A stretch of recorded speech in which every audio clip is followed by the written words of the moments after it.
365 দিন অপেক্ষা করে দুর্গাপুজোর জন্য, তেমন আমরা অপেক্ষা করি কালী পুজোর জন্য। কারণ কালী পুজোতে এই 4-5 দিন আমাদের সবার কাছে হৈ হৈ করে দিন কেটে যায়। সারাটা বছর অপেক্ষা করে থাকি যে কবে কালী পুজো আসবে। বাজার হাট, তারপরে ঠাকুর আনতে যাওয়া, মূর্তি তৈরি করতে দেওয়া, এটা যেন একটা অন্যতম আনন্দ আমাদের কাছে। এই বছর আমাদের কাছে 15 বছর, তাই এই বছরটা একটু স্পেশাল। আচ্ছা, তোমরা জানিও তো মা কালীটা এই বছর আমাদের কেমন হয়েছে। এই বছর আমাদের 15 বছর, তাই সব কিছু একটু স্পেশাল হবে। সবটাই তোমাদের শেয়ার করব ভিডিওর মাধ্যমে। তোমরা কিন্তু জানিও আমাদের পাড়ার পুজোটা ঠিক কেমন হচ্ছে। মায়ের মুখটা দেখে না একটু হারিয়ে গেছিলাম। এত মায়া ভরা মুখ আর এত সুন্দর, যেন মনে হচ্ছে সত্যিকারের মা বসে আছে।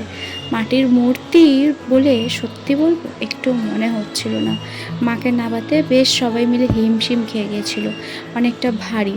কুলি ঠিক করা হয়েছিল, কুলিদের পক্ষেও নাবানোর সম্ভব হচ্ছিল না, তাই পাড়ার সকলে মিলে সহযোগিতা করলো নাবানোর জন্য।